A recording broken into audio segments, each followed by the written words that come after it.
James and Andy are feared all over the world. Whenever I say I'm going on a Global Underground tour, and they say, James and Andy come in with you. It's okay. In fact, they're very nice people to work for. They bring new meaning to the word party animal. They are, they are like endless, non-stop. You really should just run.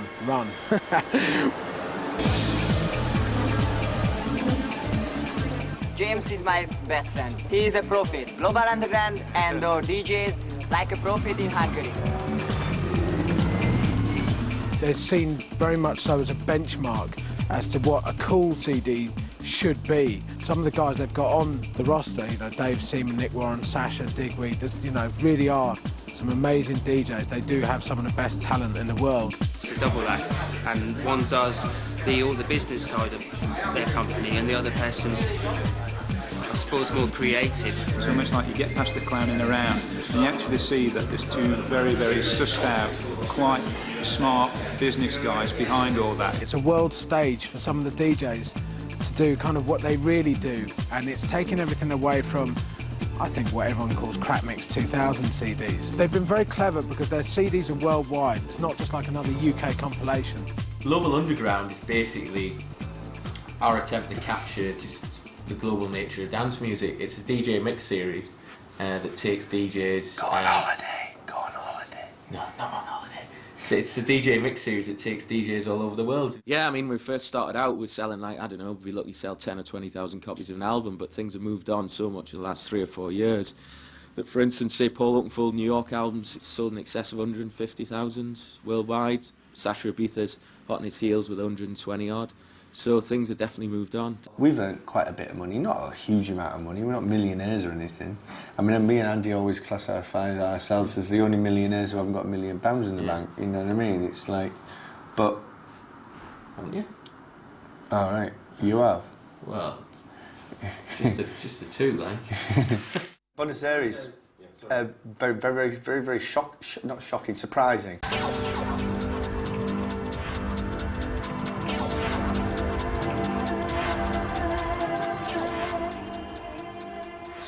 From the UK, so just about for the Sasha album, the track listing, so which is interesting me.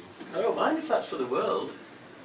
If they're going to clear that track for £5 for the world, it's not a problem, but in paying that for the UK, it's a piss take. Because we travel so much, we're always dotting around all over the place. I mean, we've always got a laptop with us to pick emails and artwork and stuff like that. Just get used to being on the road and running the business that way. We've got a good bunch of lads, that's important. We're in Buenos Aires. We're here to do the next Global Underground album with DJ Dave Seaman. Got in late last night, went out, had a meal, got really drunk. Got in very late this morning. Suffering horrendous hangovers. But Martin the promoter's gone missing. Yep. But we're in South America and it beats Newcastle any day of the week. The women are very gorgeous, intelligent. Very intelligent, wonderful personalities. Can't understand a word they say. Which is probably good. They look great anyway, so that's good. Which is more than you do. The food's meat, more meat, which is absolutely fantastic. But unfortunately, I'm a vegetarian. So far, the salads have been salads, I suppose.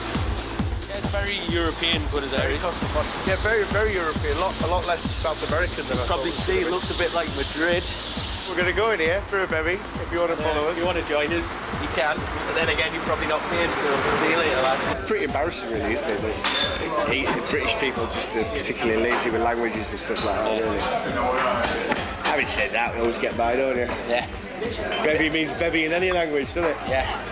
I love that thing of, like, it's, the music's great, it's great going party, but it's just, you just meet the most crazy people, and you just have, for this one moment in time, which is, like, in essence of, like, you're some club, it's like, you're never going to meet them again, you're never going to see them again, but for, like, you've got a brand new best friend for the evening, and it's like, you're there and you have a good laugh, and that's what it's all about.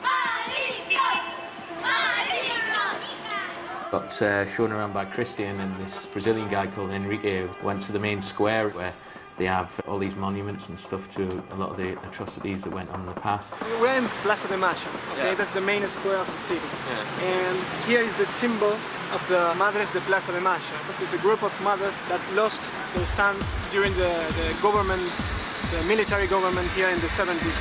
Okay? All right, yeah. This is the symbol. Is this like a scarf? The scarf, yes. And there you can see this the lost people is painted in the floor. Really? That's the meaning of this drawing. Is that why they're a silhouette? Yeah. So how many people were lost then? I don't know exactly, but it's around 30,000 people. It's a lot of... It's actually quite poignant with the thing that's going on with Pinochet in the UK at the minute. The youth of Argentina for, I don't know how many years it was, just disappeared. I suppose probably fundamentally people like us, if we'd been Argentinian, probably wouldn't have been here. You know, at that time, the thing is that we don't know almost anything of what was happening. You know, everything was hidden. The war was 1982. The war was really a mistake in all terms. So the memories, you know, it's tough to think in that time because it's dark and sad. Bearing in mind all the hassles that obviously went on with the with the Falkland Islands. You know, you didn't know exactly how the British were going to be accepted in Argentina. In terms of Argentina perception about British, I can give you an example. You probably are going to see in the crowd people dancing, and don't get surprised if you find a British flag. We always make an effort to try and see different parts of the city away from dance music, you know what I mean? So we went to the Boca. This is obviously the home of, like, Maradona, and it's on the docks. It's a slum area, which shows slight signs of a tourist rejuvenation in the very centre, but still around the outskirts, it's hardcore, you know what I mean? The photography, and we pulled up, and there were these kids playing football on this basically bit of waste ground, you know. So Dean dives out, does his usual, not a problem, dives out. Well, that's not absolutely true. What happened was, we're in the back of this van, and I'm saying to Dean, stay in the van. No, it's all right, I'll go out. They're all right, honestly. So Dean gets out of the van, and they'd all stopped playing football while Dean was taking photographs because apparently Dean thought they liked him. When in fact they were all mustering themselves up to steal all his camera equipment. Let's mug the stupid tourists. Yeah, apparently the translation was, yeah, let's mug the students and kick the shit out of it. It's all right. It was all right. It's all right. No one's got killed, but okay.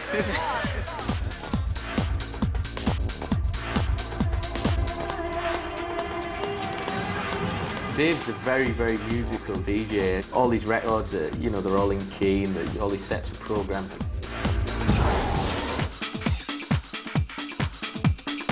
There's a lot of expectation. They want to know what they do different from the DJ from here. They want to see Dave Seaman. The place was just a total melting pot. It was just crazy. There's a guy called David Lorimer who used to run the Pink Gin Mobile Discotheque in Leeds, and I just thought, fantastic, he's getting paid lots of money to play his favourite records, and he's getting loads of girls as well. What a job.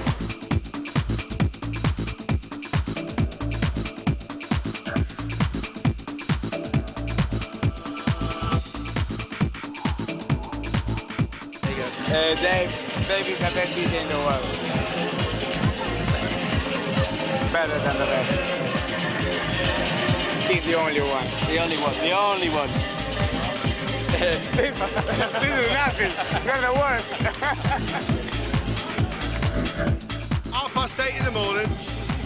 We're totally do-lally. Do-la-la-la-la-la-la-la-la. We're having a bit of a poo-na-na, bit of a rah-rah-rah.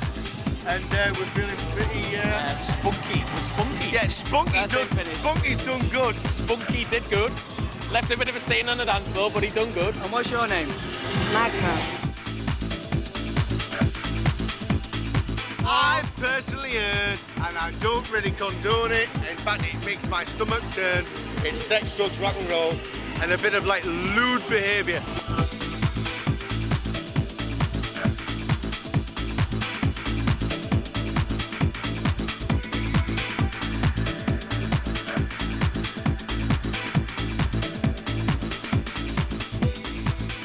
Ibiza, I have to do it every time I get drunk.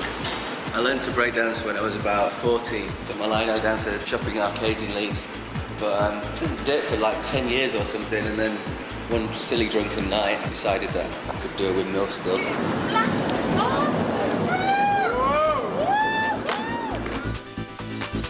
halfway around the world and get that kind of reaction is brilliant. Get two girls unfolding the Union Jack. I was in the olive branch outward. You see things on the news back in England about, you know, when Prince Charles came here and they were burning British flags and stuff. Well, it doesn't happen in dance music. They get the flag out and wave it for you. Yeah, it's been a mad week. Last Friday, I played in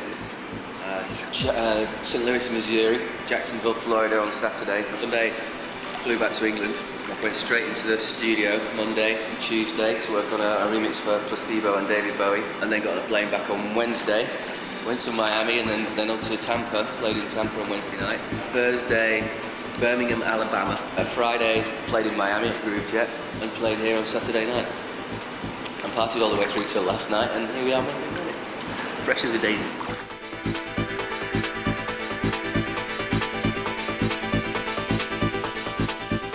What Dave's been really, really clever at is basically taking what he knows about dance music, adding it to major label artists and giving them, you know, oodles of credibility.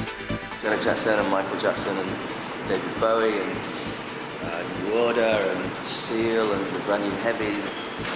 I never thought, you know, 20 years ago when I started DJing, I was getting £2.50 at these clubs, that being a swimming pool in Buenos Aires, getting paid lots of money to fly around the world and do it. You can come halfway around the world to Buenos Aires, Argentina, and it might as well be Manchester. Thank God for indoor pools.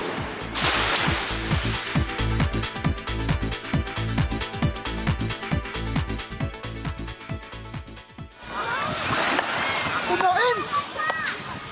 This stadium, hello, it's me. Why is no one answering the phone?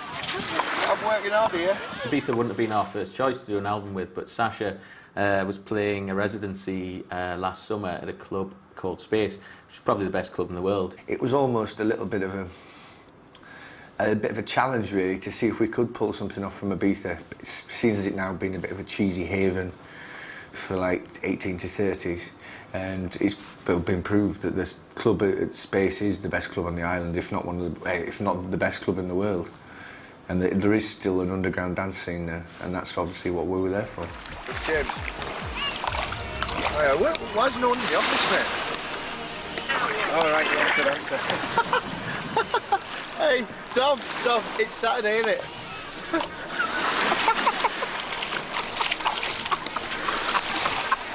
All right, just as well I wasn't going to kick off with you then, isn't it?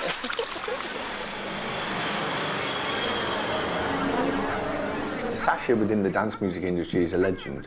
In the same way that George Best was the first superstar footballer, Sasha was the first superstar DJ. There was no adulation, no hero worship before Sasha. DJs were DJs, they just played records. It wasn't like considered an art form. It wasn't even considered musical. It was just considered what you needed. You really need someone to do that. The same way you'd need someone to serve drinks. Yeah. And Sasha changed all that. The way that you can play a record is as important, if not more important, than the record you're actually playing. Charles Bukowski is keeping me company on the road at the moment. He's like this low-life writer and full-time alcoholic and poet and Casanova, and I think as a role model he's terrible, but he absolutely cracks me up, so he's been keeping me company. This is Steph, she's my PR agent from New York. I've just flown over because I've been talking about Ibiza for like 3 years since I met Stephanie, so I thought the opening of Space would be a good time to bring Steph out and give her a taste of it. This is where Pepe has let me stay for the week. In between five, he's one of the best of the world. Pepe is the owner of Space. He's very generously let me stay in his pad for the week, which is fantastic, really. I think they've just finished it, and it's absolutely, I mean, as you can see, stunning. Nicest place I've ever stayed at in Ibiza. When I see him playing, it seems that he's connected to the turntables through the people, flowing the energy to them, in contact with the people and without losing 1 second of energy contact together, people and him together. He's there, block.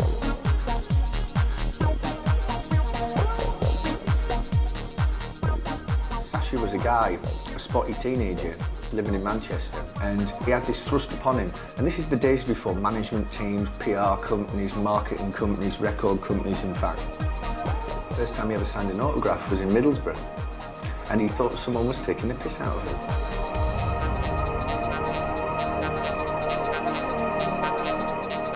Finished the DJ set at Mambo. I tried to do my Ibiza vibe. It was a bit difficult though, because when I came out to Ibiza, I thought I'd be just playing in space, so I bought the most banging records in my collection.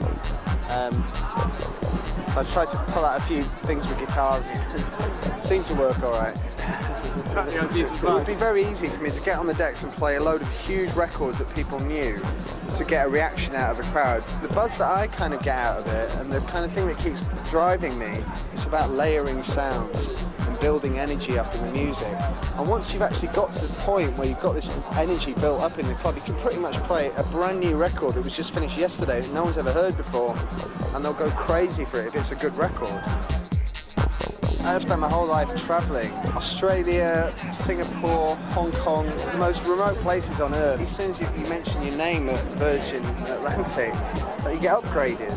You're first in line for a massage when you get on the plane. In general, when you walk down the street, it's not like you've got sun reporters in your bins and you've got any kind of the trappings and the horribleness that goes with having that rock star lifestyle. And I'd hate that. I'd hate to have my personal life sort of, you know, printed in the magazines every week or in the newspapers. But you know, it seems like I have all the good bits out of that kind of lifestyle without actually having to deal with all the horrible bits. It's like it's brilliant.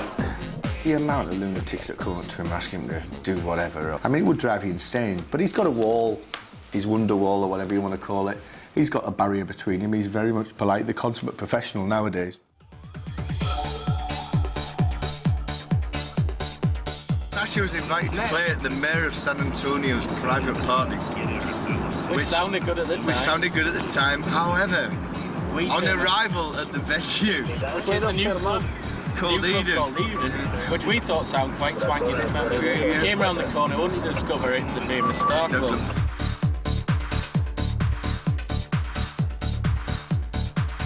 The Star Club was legendary from the late 80s, early 90s for being den of iniquity, attack, the Club 1830 sort of clientele.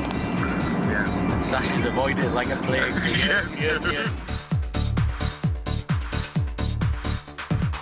He got offered £10,000 at the beginning of the year to play here, and he's ended up playing there for nothing. The Star Club, which actually Sasha described as the athlete's foot on Ibiza's club life.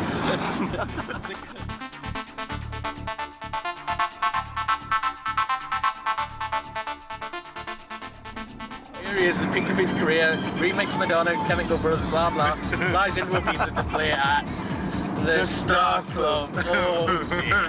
Let's just say that one more. The Star Club.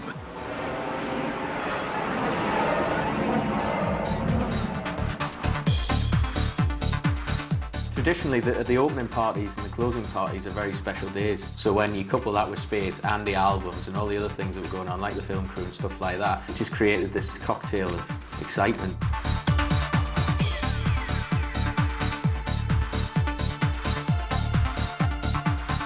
You get Germans, you get Swiss, you get Austrians. A lot of Italians go there. There was Brazilians, people from Uruguay, Chile, Peru.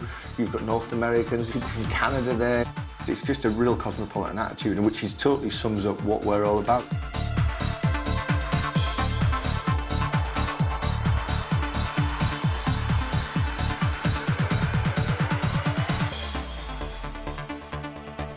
It's almost like Twin Peaks, you know, and there's a real David Lynch sort of aspect to it. You're thinking, what the hell is going on here? I mean, who, for Christ's sake, builds a terrace to a nightclub? You'd still call it a nightclub, but it's not open on a night.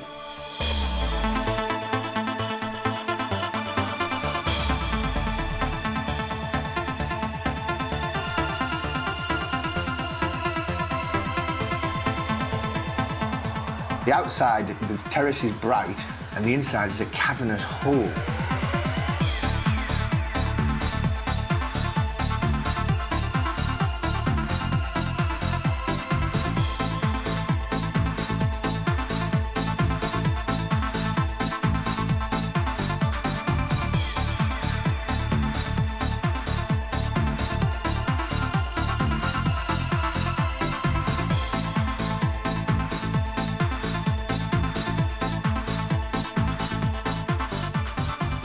collected a whole host of different people from all over the world and did vox pops with them. Asked them why we're there, why space was so special. We included this all in a booklet with photographs of them and did photo sessions on the roof and put it all together in this limited edition booklet. And it was our attempt to actually, a snapshot in time, to capture that and just reflect the sort of people that were there. If there could be one club in the world that sums up the global underground ethos, that club would be it. The first time we went to Budapest, we went with Nick Warren to do his third album for us, and we didn't know what to expect. Because Nick had played there about a year before, and he said, you know, next album I've got to do it in Budapest. And I've never seen Nick as animated. Juiced Can't about believe something. this club. It's just, well, what? Yeah, do you know what I mean? You haven't got a clue what you're talking about, Nick. It really reaffirmed a certain belief in us, in what we originally started off doing. So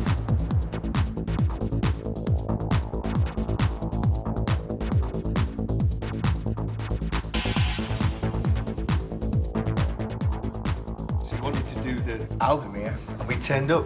And that's when we all...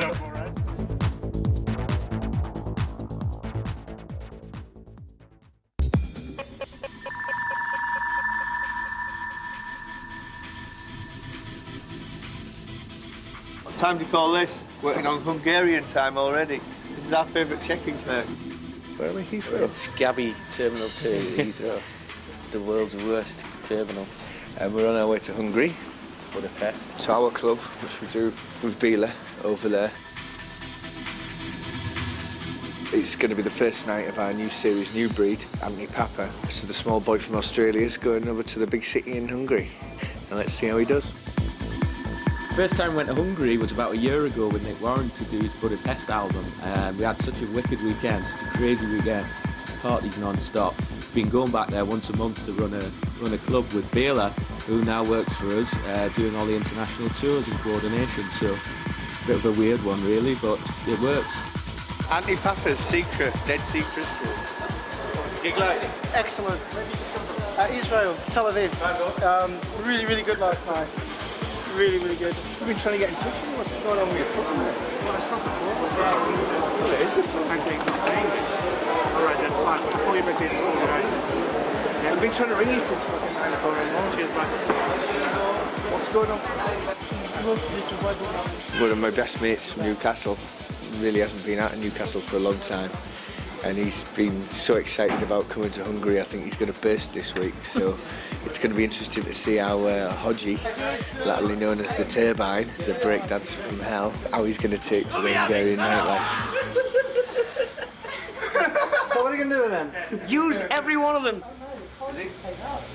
Right, James, that's a weekend of serious debauchery. Absolutely. Serious debauchery.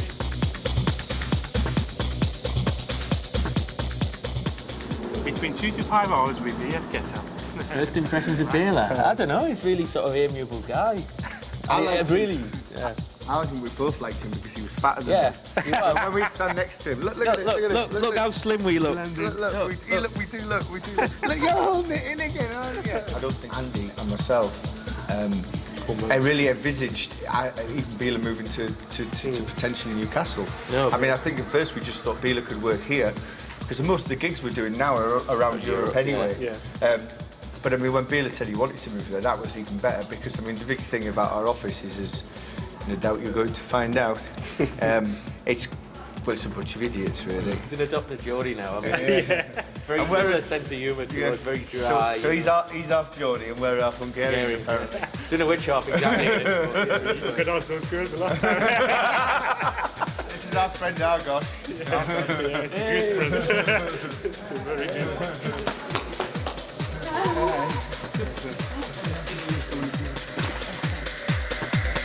It's a proper communist sort of pub, bar, restaurant, and it's a piss take. There's so many little details which was dead important. And the red telephone there is one of the most important things.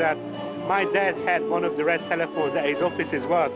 The red telephone was the symbol of the communist leaders, because they had all these red telephones in between them. So if your boss wanted to speak to you, he just picked up the red telephone, and that's automatically rung in your room. This is Christina, my wife. When both of them came over, it was just so different to anybody else that had been over. They were totally different. It's quite interesting to be the only woman and to be respected as well. And they do treat me differently. I mean, I have been told that, you know, I'm a girl with bollocks. Originally, I'm from southeast London, and the reason I got to Hungary was because of Bela. I at the Danny Tenegula party. Well, I think if it's that sort of thing, then you just get a local photographer to do it. Rather than fly Dino, which is going to cost a fucking fortune. Do you get what I'm saying? Yeah, I get what you're saying. Yeah. Do you think it's a good idea? I think it's okay, yeah. Can you come up with a better idea? No, mate, I haven't thought about it. Well, I have. I think I'm going to be playing for about 7 hours because there was another DJ, but apparently the DJ hasn't turned up, so the whole night's up to me now. I'm going to kind of take it easy over 7 hours and build it slow and funky, build it up to the more progressive kind of bit techie kind of trance, and then, you know, some techno, some break beats thrown in. It's just going to be like a big soundscape over 6 hours.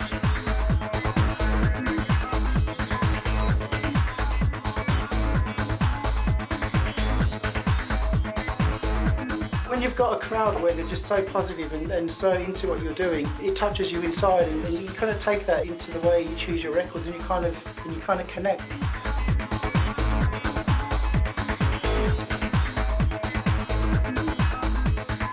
Come here always? Yes, yeah. always. Okay. Always the best. Anthony Papa? Very What good do you think? people. Very good. People. How good? Very nice people. Pitsy or? Nagyon. Very good. Yeah.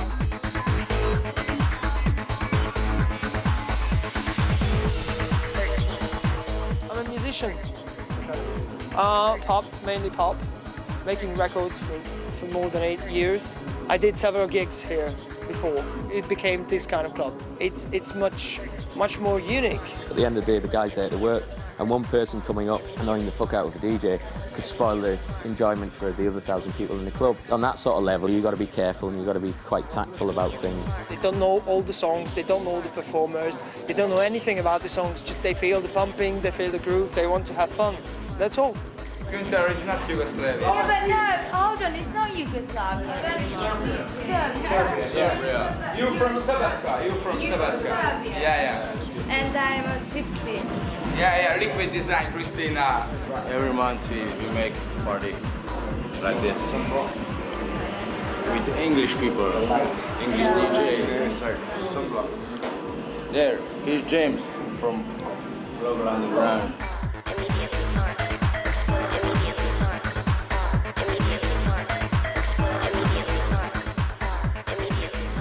The situation is shit now, but the people is okay, you know.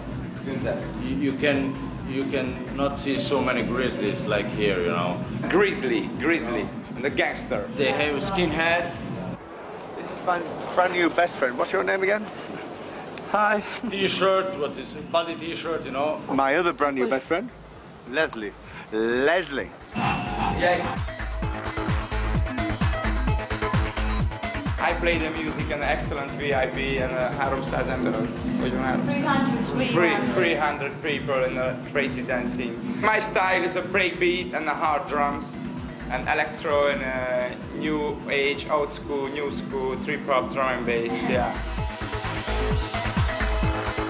Anthony Papa in rushing time, is everybody in high, there's people in faces, yeah, crazy! And a VIP room and a small feeling, it's an easy drum, it's a grooving, and yeah, and small. Sexy. Yeah, sexy, yeah. Every people in sexy, yeah. Welcome to the Hungary, man, yeah.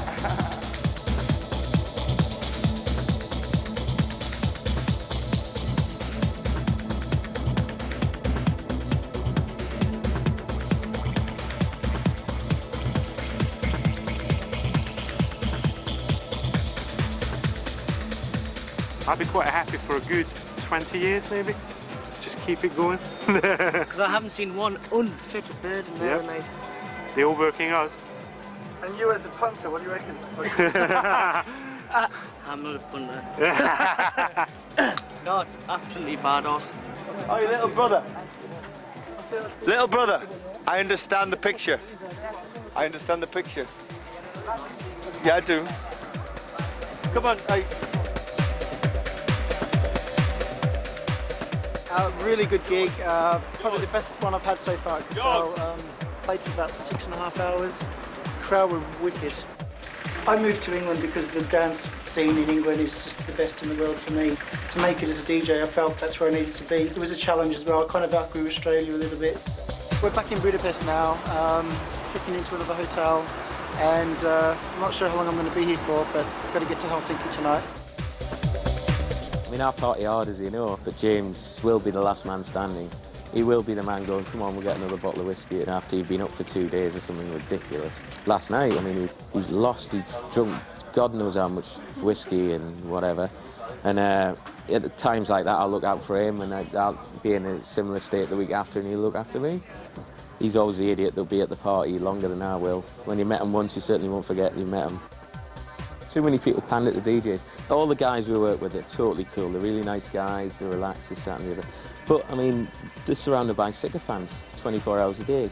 Inbrule 2 fat Geordie lads and tell them they're a set of twats. DJs are very important, they're the tastemakers of the whole scene, and James and I would not be where we are now without them, but they're human beings. So let's not put them on a pedestal.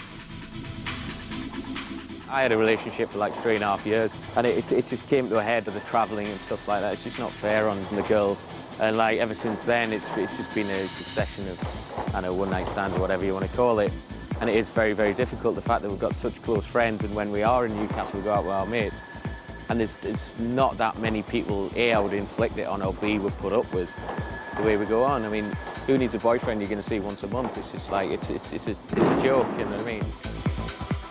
This has been the bane and the end of every relationship I've ever had. Because basically, and don't get me wrong, we have all in the past probably been Mr. Untrustworthy, double-dealing, backstabbing, untrustworthy, whatever.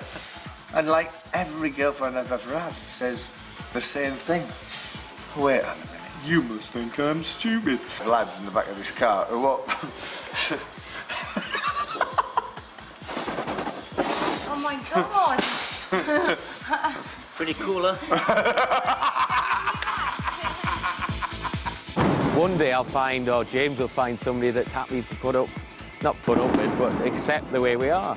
That, you know, half the week when we're back, we're going to want to go out with our mates. They're not going to want to spend 5 nights a week with said girlfriend. But there's girls like that are very few and far between, and I mean, I don't think James or myself have ever found somebody that's prepared to accept that.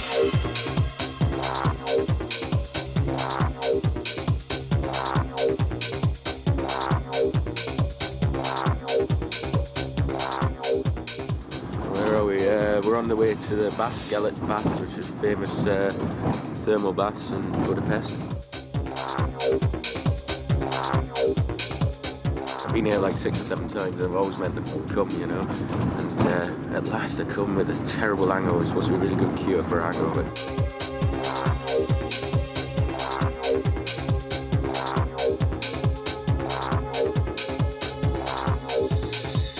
It's nice to get out and about and see people and do different things and do the sort of touristy stuff.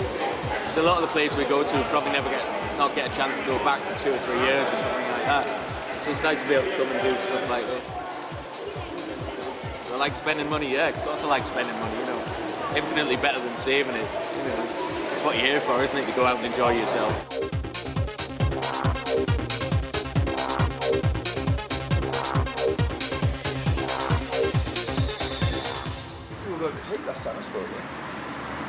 Yeah, fucking I got in there and then fucking got woken up. Ended up going to the office, come back here. Why go to the office?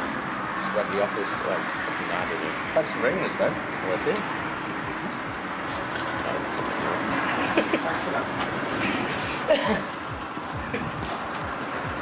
See you later, Andy. Anthony, how was Helsinki tonight? Amazing, really good gig. Yeah. Really, it was cold actually. Yes. Right? He's asking us. What's the weather like? Boiling up. You don't want to take much stuff, honestly. Shorts and t-shirts. Bearing in mind you just come from Tel Aviv. So you took a t-shirt with him? T-shirt with him. -10 degrees. I left the club about 4 times. And then me and this young lady were going to go back and have some drinks and stuff. And I couldn't find a taxi. So anyway, who do you know comes out the hotel? The two blokes with the bald head. So they get in the back of the car and I go, hey, go on, let's go, take me to the hotel. So we're in the car for 10 minutes, and then they turn around and went, which hotel? And I didn't know the fucking name of it. So, turn around, all the way back to the club. News to say, the girl got away. Scot-free. But don't worry, I could still find the blokes with the bald heads.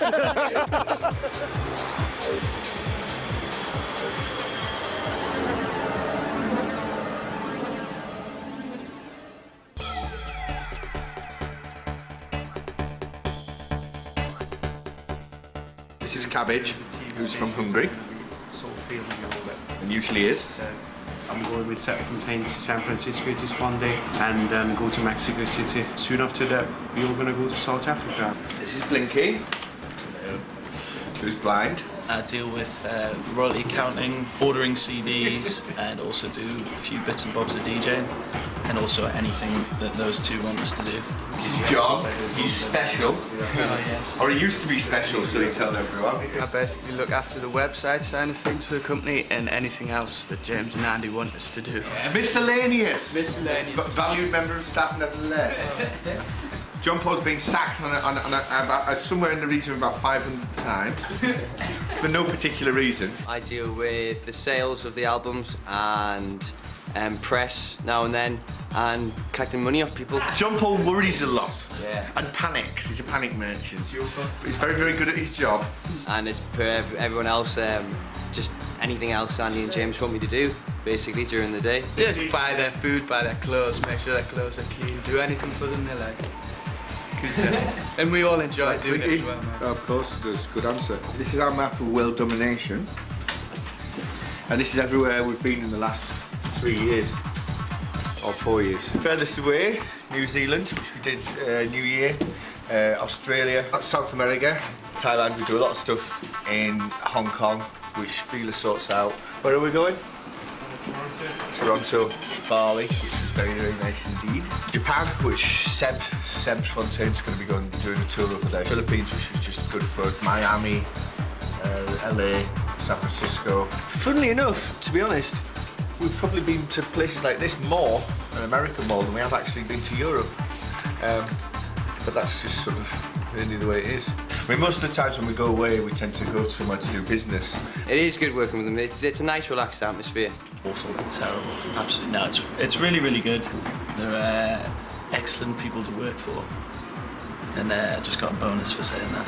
So it's always a good laugh.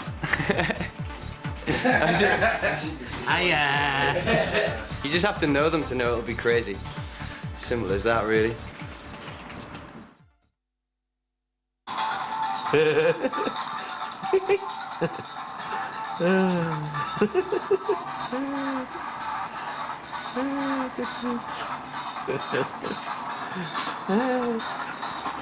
What's that, mate? It's me home videos from Uruguay, mate. Just what a fatty making a fucking idiot of himself. No. Look at that fucking idiot there. I've been asking Darren Emerson to work with us for 10 years. Emeroid, yeah. Well, that was a really strange thing, going out with somebody that answers to the name Emeroid. Uruguay was weird, for those who don't know. It's the next country. It's above Argentina. Below. No, it's above. It's below. It's above. It's below. James, it's above Argentina, you prat. What? It's between Argentina and Brazil. Don't film me, right? So anyway, Uruguay was a bit weird, because obviously we've been to... I'm going to check up on this. We've got a sponsorship meeting tomorrow about a sponsorship deal for next year. We've got a meeting with Home tomorrow night. We've got Bedrock on Thursday night. A couple of our artists are flying in from Holland to do that. Packer and Frederick. Got Fabric on Friday night. Got a whole host of other stuff that I've forgotten because I haven't got my diary in front of me. But yeah, we've got a pretty busy week. We're down for 4 or 5 days. Where are we going? We are going to Funky Camden, mates. Yeah, it's a photo shoot for Crossfade magazine, which we're doing with Darren Emerson. We're going to do that through till about 4 o'clock then. Yep. And we've got Israeli TV. Crossfade is like a DJ-based magazine. So it's going to come out sort of late March, which is going to be about 3 weeks before release. It's cover, which is always good. It's going to be on, you know, newsstands all over the place. It's good. First cover we've ever done, so no doubt it'll be the last one as well. But yeah, I think it's a really important sort of time for Darren. And I think, although he's obviously very excited about it, he also feels, I think he's feeling a little bit of pressure. But it only probably bit he's putting on himself because he feels so excited about the project. As much as you try and hype them up to do it and trying to keep them excited about it, it's really important that you don't let the DJ paranoia set in and that they start thinking about things too much and that they just let, like, when they're in the club, they just play records that flow. They're a pain in the arse, these mixes, actually. They're hard work. It sounds really easy. You're going to do it, yeah, no problem. And then you start getting into it, go a bit deeper, then you start getting all these records and you like that one, you like this one. By the end of it, you've got so many, you've got to sort of try and wangle it down a little bit. I really like DJing when you're touring around, you know, when you're sort of your own boss. But then again, if I weren't doing Underworld, I'd really miss that. With Underworld, it was very sort of DJ mixed to musicians. Yeah. You know, and I didn't really know much, but I wanted to learn, of course, you know, because you get to a stage where you're DJing and you feel like you can mix really well, you know how to do all that. And you're being quite successful, you know, you're doing quite well, you're working up the ladder, and the next thing you do want to do is sort of start producing. It's all gone cooked up, Paul. Yeah, we'll get on the case, right? But before the bike sets off, ring me because we might have moved. But I think an hour should be That's no way to talk about your girlfriend.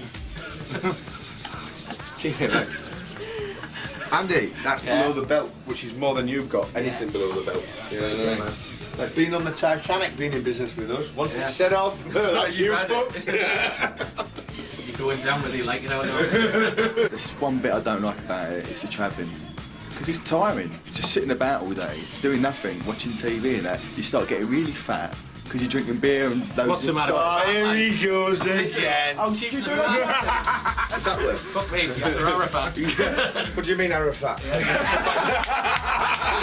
want to get a Mac, they're a lot better. Want to get a Mac, do it?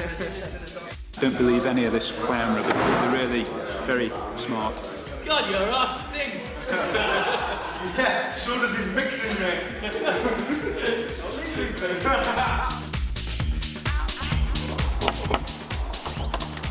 Alright lads, welcome to my place in Romford. This is what we're going to be doing the Global Underground mix. Not Uruguay, but you know, I'm sure it'll be cool.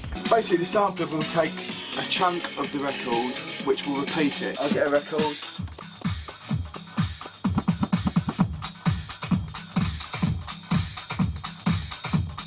This is the track I was just playing you. What I'm going to do now, I can go on this one. Now I can push this. You know, something like that. I'm Paul, Cheeky Paul, sometimes. I'm in the studio, this is where I work. We're going to record Darren, but Darren's been very busy all day doing interviews and stuff, so we're still waiting to start. Some of the ideas I put down, you know, gave me ideas to sort of do what we're doing now. I'm trying to find records that are sort of doing the same sort of thing. Like the last one I was using, and now this one has got the same sort of bass line, so it's going to sort of gel really well. Won't take us long at all, he says, in front of the camera. Now I'm here, I'm getting other ideas now, so it's opening a can of worms up, really.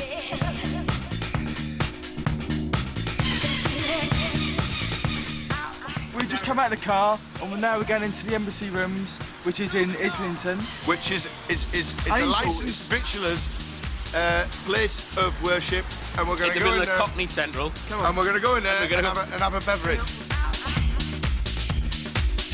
We do okay, you know, financially and this, that, and that. My mum still says to me, you know, I caught her the other day, she says, so like, things are going out here, when are you going to get a proper job? My name is Adi Shabat from the First DJ magazine in Israel. Just interviewed the guys from the box, and it was very nice because in Israel everybody listens to the Global Underground series. My mum comes out to watch Underworld. Does she? Oh, get away! Oh yeah, a few times. My mum and dad are like that on the side of the stage. The DJs in Israel are trying to be much alike and trying using the sounds from the Global series, which is really very nice. And having Global's parties in Allenby 58 in Tel Aviv is a real huge, massive parties. First time I met him, I just couldn't believe that two people like them could achieve what they've done and how they did it. When I was going out with this girl, it would always end up the situation of like arguing because it's like, I've got to go to work tonight. And he's like, well, what, you mean like going out and drinking and listening to music and talking to people is work? I'm like, yeah. And it's like, but that's the truth. I mean, obviously there's other things that go on it as well, but it's a very strange sort of like twilight zone that everybody works in. I've heard some stories about them, but I guess now it's not the time.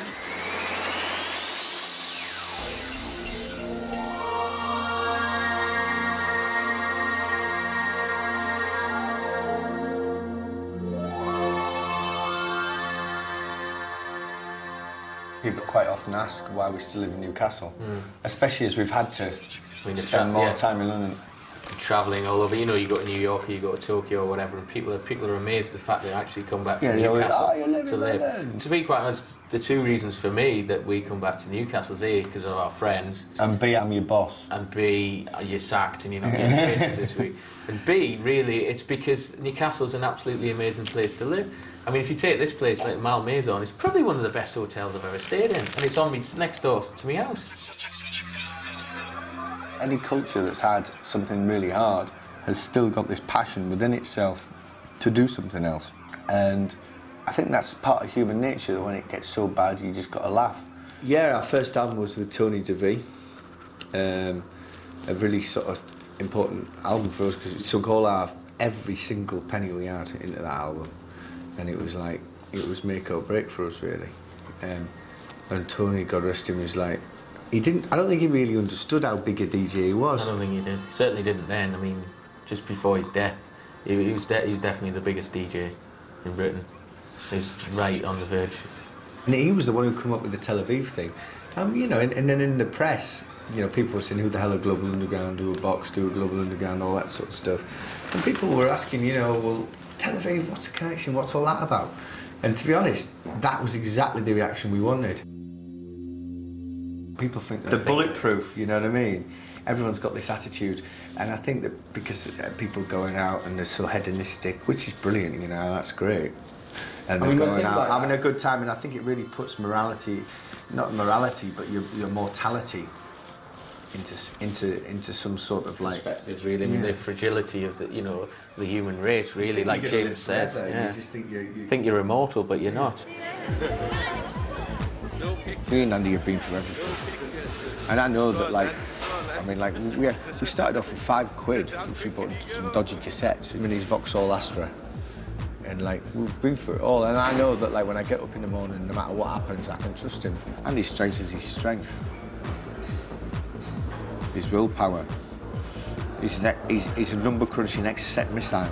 I really appreciate how lucky I am to do what I do, but I also realise how lucky I am to have a best mate like him.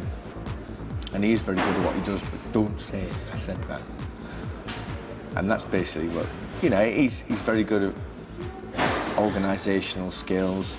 He's brilliant at, like, basically, he can't leave anything alone. He's got his stickies. He's got pokey trotters. Have you seen his hands? Don't look at his hands, but don't say anything.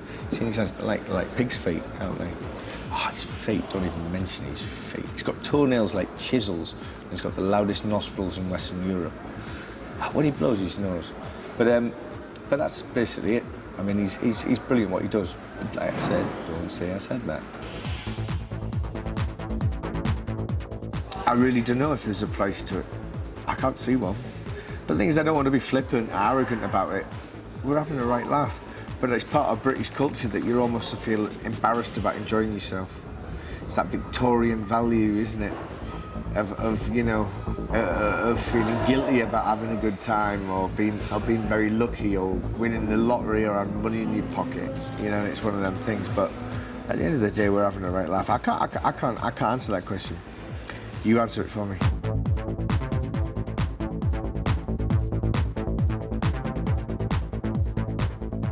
A couple of years ago, somebody pulled me in a club just after we got Sasha to do the first album. He came up, industry bod, you know, head of major record company, said, "You guys aren't as stupid as you look." And then we just turned around and went, "Yes, we are." Can you edit that bit out? paying for it. I'm the Prince of Darkness. Pleased to meet you. Ooh, Yeah, right? Yeah.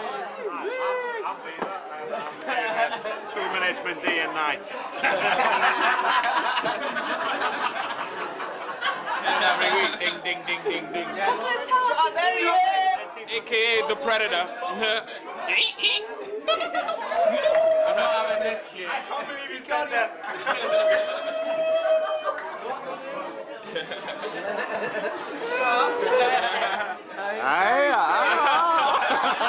Thank you. Good night.